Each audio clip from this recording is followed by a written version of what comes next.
Bonjour à tous. Aujourd'hui, à nous de choisir. Et l'Esprit et l'Épouse disent « Viens », et que celui qui entend dise « Viens », et que celui qui a soif vienne, que celui qui veut prenne de l'eau de la vie gratuitement. Apocalypse 22 au verset 17.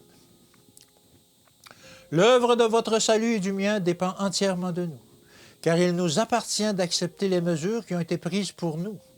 Dieu a fait pour nous tout ce qu'un Dieu peut faire. Le Christ vous a racheté de son propre sang. Il a payé la rançon afin que vous puissiez être unis à Dieu et vous séparer du péché et des pécheurs. Lorsque le cœur s'ouvre au Christ, le Saint-Esprit y travaille avec une grande puissance régénératrice. Mais afin de pouvoir être ouvriers avec Dieu, nous devons nous soumettre entièrement à Dieu. Nous devons, dans la mesure de nos possibilités, nous consacrer à lui jusqu'à la limite de nos forces spirituelles en servant le Christ comme de fidèles soldats. La loi du devoir envers Dieu est capitale. Elle place l'autorité au-dessus de la raison et de la conscience, au-dessus des talents et des biens. Elle n'admet aucune concurrence et à aucun moment ses exigences supérieures ne diminuent. Elle n'accepte aucun compromis avec aucune puissance terrestre cherchant à l'opprimer. Dans chacune de nos tâches, nous cachons notre moi en Jésus. Nous nous dépassons nous-mêmes. Nous poussons au-delà de notre égoïsme étroit et de notre satisfaction immédiate.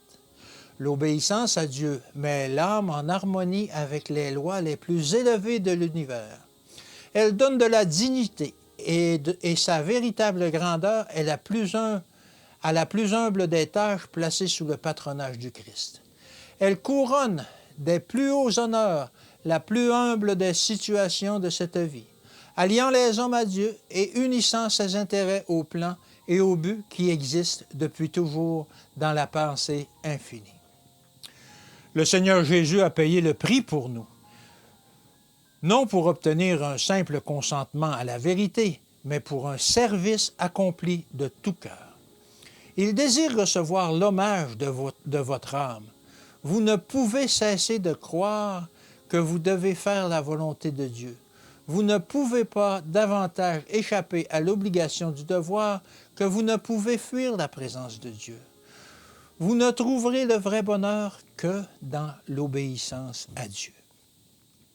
Je vous supplie d'ouvrir la porte de vos cœurs et de laisser entrer votre Sauveur. Donnez-lui votre cœur tout entier. Celui qui l'a racheté, gardez toujours à l'esprit le fait que c'est vous qui devez choisir. Dieu ne force personne.